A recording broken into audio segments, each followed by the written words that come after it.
Hello and welcome to the Arise interview, where we take time to reflect on the big stories from the news and on the fortunes and affairs of the world in an hour of conversation with commentators, analysts and thought leaders. I'm Charles Aniagolo. Coming up in the next 60 minutes, there's been another mass abduction of school children in Nigeria.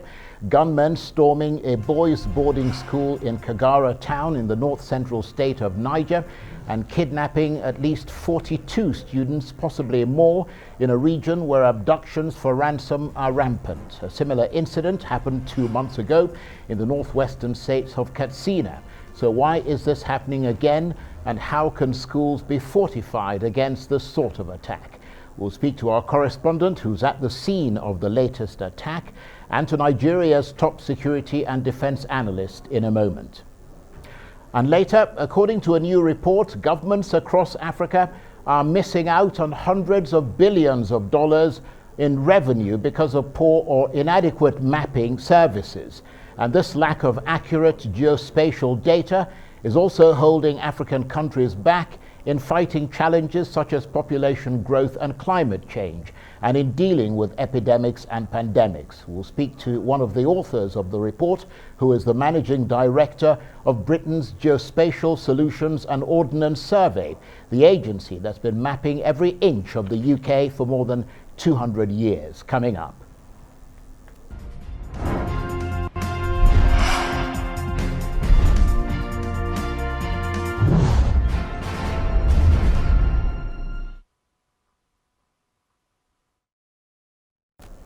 Well, let's begin here in Nigeria, where gunmen have attacked a secondary school in the town of Kagara in the north-central state of Niger. There are reports that dozens of students and staff of the government science school there have been abducted in that raid. The exact number is still unclear, although the government is saying at least 42 were taken. The state government has suggested that there could be that number. The attackers apparently invaded the school around 1 a.m. local time on Wednesday morning, and there are reports that at least one person was killed during the attack. A similar incident happened 2 months ago when bandits invaded the government secondary school in the town of Kankara in northwestern Katsina state and kidnapped more than 300 students. 7 students, 3 staff, and 12 members of their families were kidnapped. Unfortunately, one student was shot dead. May his soul rest in perfect peace. We are deeply concerned at these recent such events and therefore call on the federal government to deploy all resources while we are looking at all options, both kinetic and non-kinetic, to ensure the safe return of victims of both incidences. The situation is serious and the tension is high. Emotions are high. We are all saddened at this situation. I hope and pray that God will guide and protect these victims and support, assist, or show us the way to bring them back home safely. Noted in the abduction of over 40 people, out of which 8 have regained their freedom. The remaining are still in the hands of their captives, who are presently demanding ransom. It is not our policy as a government to pay ransom to bandits, as we have seen and noted that we use the same ransom to purchase arms and ammunition. However, the government will be happy to assist or support any repentant bandit to settle for a more legitimate means of livelihood,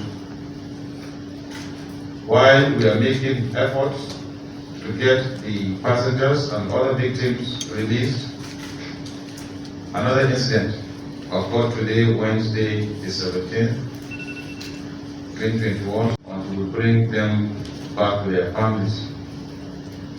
We are therefore appealing to all Nigerians to continue to pray for the safe return of our wives, fathers, daughters, sons. We need the understanding and cooperation of Nigerians at these trying moments to unanimously condemn all acts of criminality, banditry, and kidnapping with one voice.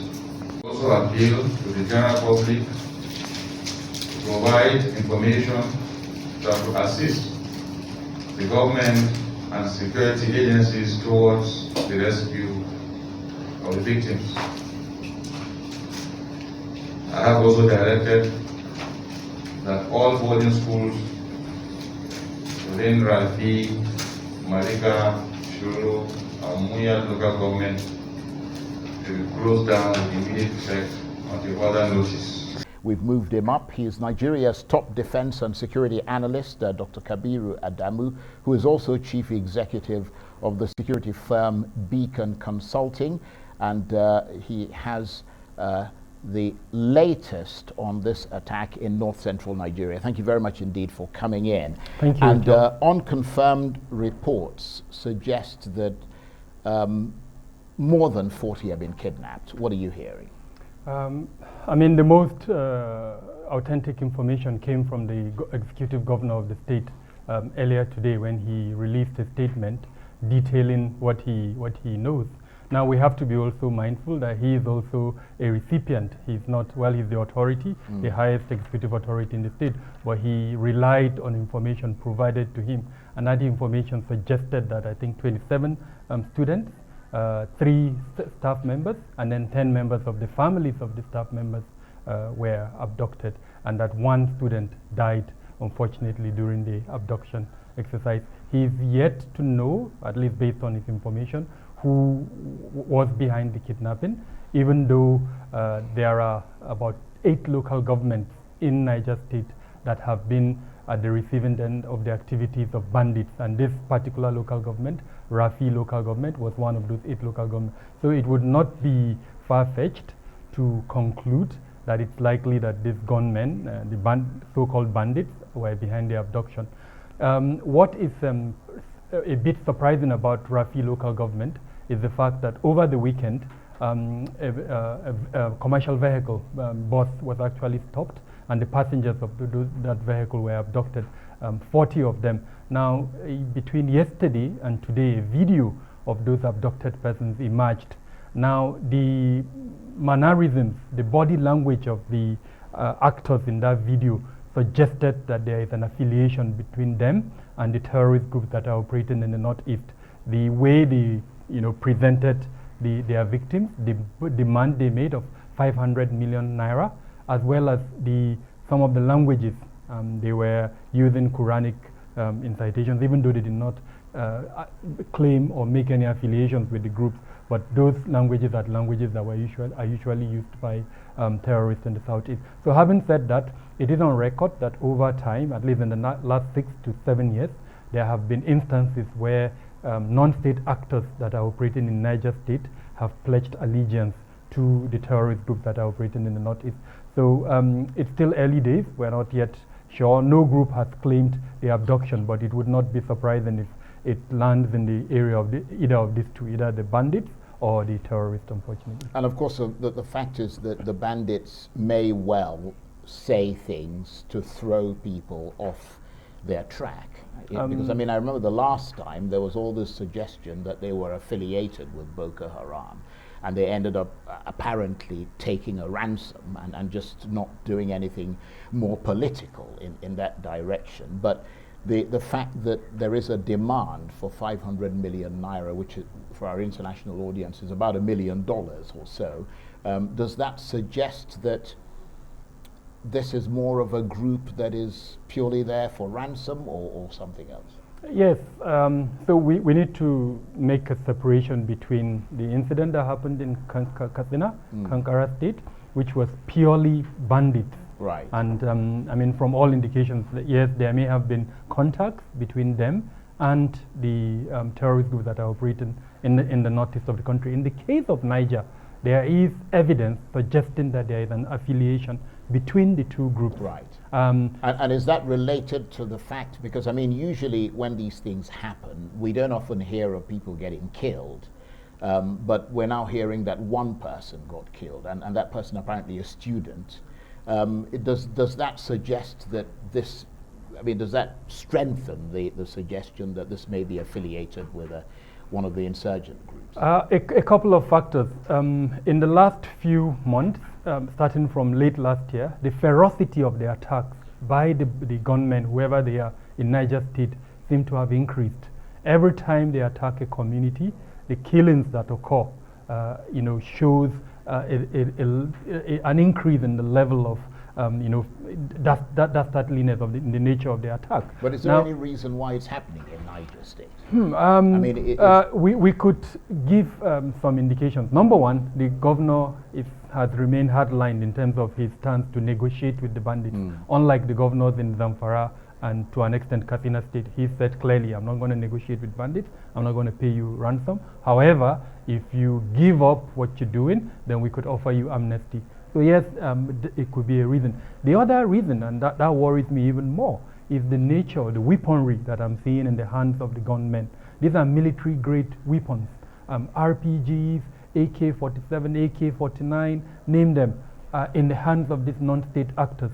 And what comes to my mind immediately is we're probably dealing with the same supply channel that supplies the northeast. It's also the channel supplying these bandits. So perhaps that's where the affiliation is in terms of who is supplying these weapons to these guys. So and of course, from what we had, the same modus operandi that happened in Kagara in Katsina was the same modus operandi they used in Kagara, the school in Kagara. They arrived around 2 a.m. dressed in military uniforms. First went to the staff quarters, and then from the staff quarters now went to one of the hostels where they took the students that they took. Now, one of the students, apparently either from the fact that he was waking up from sleep or just being stubborn, refused to comply with their directives, and that was the one they shot, unfortunately. Okay. And the worrisome aspect. Right, we must take a break. We'll come back and talk a bit more about this. You're watching the Arise interview, plenty more still ahead as we continue our chat about the latest abduction by gunmen of students in Nigeria's north-central state of Niger. Stay with us.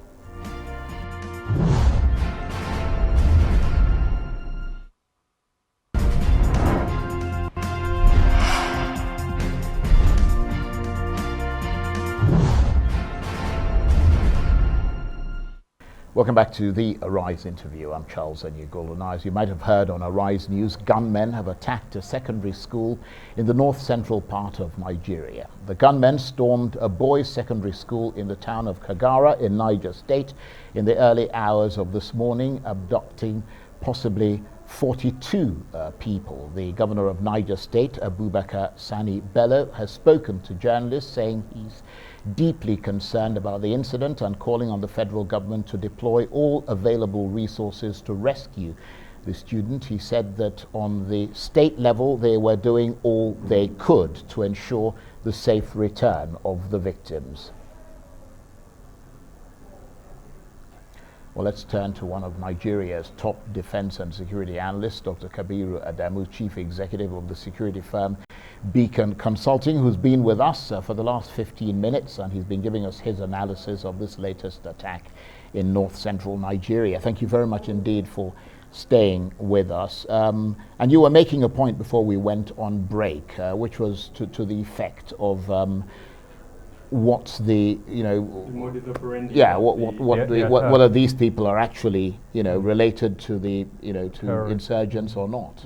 Yeah, I was making the point, the weaponry, the guns in their possession are the same guns that are being used by the groups in the northeast. So perhaps there is the same supply chain channel is what they're exploiting. I was also making the point that the modus operandi used in Kagara is the same modus operandi that they used in Niger State, and it's quite unfortunate that after the incident in Kagara, all the states that were vulnerable to those type of attacks did not take measures to protect pupils. The fact that these gunmen arrived at the school, the fact that they more or less herded the students into one place and then moved away with them. The same modus operandi in Kagara. Yeah, because I mean, my next question was going to be from a security perspective, because I remember you talking about this and making recommendations. What do you think can be done to prevent this sort of thing happening repeatedly? How can schools be fortified against this sort of attack?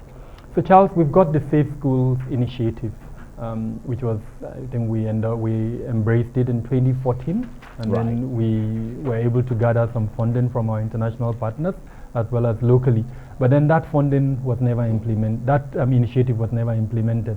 If we compare ourselves with Pakistan as an example, that had the same challenge, but then also introduced the Safe School initiative, I think they've done much better than Nigeria. So what does the Safe School initiative recommend? A couple of factors. You divide the school into, say, three. The community where the school is located, the physical structures within the school, and then the residents within the school. The residents would include the pupils themselves, the teachers, the school administrators, the non-academic staff. Now, each of these categories would have to be trained on what to expect and then how to respond if they see danger, like in this instance. Right. Then the community itself, the fact that the community noticed danger and did not take any measures, as it were, to protect themselves. Of course, they relied on the public security department, but the reality is that, and that's the reality in Nigeria, the public security departments are unable, Right. either ineffective or incapable of protecting, this type of communities. Let me just ask you to hold it for a minute, because we're going to make another attempt to go over to north central Nigeria to our correspondent Amaka Okoye. What we do know, like you read, is the number of persons that, yes, were kidnapped from here. We have 27 students, 3 staff members, and of course 12 members of their relative. That's what we do know, and one person, of course, that died unfortunately from that incident. A while ago, the governor was here with his entourage, and we saw heavy presence of security men who were here, and he looked around, inspected the place and said a few things. One of the things he noted, quite frankly, is the fact that, yes, this place really, really looks vulnerable. If you look at the school compound itself, the fences itself and all of that, yes, it would have been easy, so to say, for this attack to have happened. And he assured that this is, again, a lesson, and that's one of the things that he knows he's definitely going to do in his conversation with Mr. President tonight, is to make sure that, there will be more security presence and that they will do more. In his words, he said they've never seen this kind of thing in Niger State before. In the past, Niger used to be very safe, and so people did not anticipate that this sort of thing will happen. And so for him, it's now a wake-up call, and of course for the citizens and the security apparatus to be able to now step up their game in terms of making sure that this place is safe and is secure. And again, Charles, unfortunately, this is not the first time that stuff like this happened in Kagara rather. I'm still talking about Kagara. Like you do know, out of the 25 local government area in Niger State, 3 are most volatile, which is Shiroro, Munya, and Rafi local government area. This school, Kagara, is actually in Rafi local government area, which means that this is one of the most volatile area in terms of bandit attacks and kidnappings, like this. And so one would expect that this haven't happened over and over again. We should see more security presence. On our way in here, Charles, I can tell you that we only saw a security presence when we were close to the school. And of course, you would know the reason, because this has happened. While in this school, still standing here, we've been speaking to a couple of parents, and then they made us to understand that there's been other kidnappings in the past. In fact, 40 days ago, some people were kidnapped in another school called Tahiru Primary and Secondary School, but that's a day school. And in fact, I spoke to a woman who said 6 of her children were kidnapped in that incident. Well, I have to say, Amaka, I want to thank you very much indeed again for your persistence in digging up all this information for us and keeping across the latest developments in that story. Amaka, of course, our correspondent, Amaka Okoye there, talking to me from Kagara in north central Niger state. Dr. Kabiru Adamu, who is a chief executive of the security firm Beacon Consulting and also one of Nigeria's top defense and security analysts, is in the studio with me. I was asking you what can how be done? schools can be fortified against this sort of attack. You'd given two ways that they can be. What was the third? Yeah, so I separated the school, as it were, into three. And I was talking about inside the school, the fact that you've got teachers, you've got pupils, you've got non-academic staff, and then you've got vendors or contractors who will come into school. Now, each of these categories will have to be trained on what to do and what to expect. Now, as an example, the contractors and the vendors, what kind of background checks do the schools do to know that they are not informants, as it were, for this type of bad That's guys? a good point. So there's different levels to the kind of security awareness that should be in the school. But the most important one for Nigeria, as far as I'm concerned, is the physical security of the schools. The perimeter fencing, as an example. Most schools in Nigeria don't have perimeter fencing, and even where they have, the integrity of those perimeter fencing are such that they can easily be scaled by any determined criminal. I'm aware of certain instances where all they do is they use whatever hammer or whatever to just tunnel their way into the walls of the building and then conduct their abduction. So physical security is absolutely important, and there are models for ensuring physical security in schools adequate. In the objective you want to achieve is to delay or sometimes deter the adversary. Now, any physical security measure that you install that cannot delay the adversary, in this instance, we know the adversary. They come in either on bikes or sometimes driving vehicles. Now, what can you do to deter them from having access to the school environment? It's simple. Have perimeter walls that are of enough integrity. Now, no matter the kind of physical security you have, if for a determined criminal, especially with a target of between 500 to sometimes 1,000 pupils, that adversary can, circumvent whatever. But it buys you time. Exactly, which is the objective. Right. But the third point I want to talk about is the early warning systems that we need to introduce within the communities, so that once they see these indicators of an impending attack, like the Kagara community, so they know who to call, and then more importantly, that whoever it is that they call will respond immediately. Right. Because Okay. the worst thing that can happen is for a community to put out a call there that they are distressed, and then unfortunately there is no response. Right, okay. Well, that's looking into the future. Back to the present, what's likely to happen next? Is the government going to negotiate with these armed gangs again, assuming that's what they are, and pay whatever ransom they're demanding? I mean, you talked about 500 million naira. Does that seem to be the only way to free these students? So to be as a clarification, the 500 million is for the 40 persons that were abducted while they were on transit in a commercial bus, not the students. Okay. Now, in the case of the students, no one yet has claimed the attack. Neither has a ransom demand been made. But the governor, very briefly, because we're out of time. the governor has said he's not going to negotiate.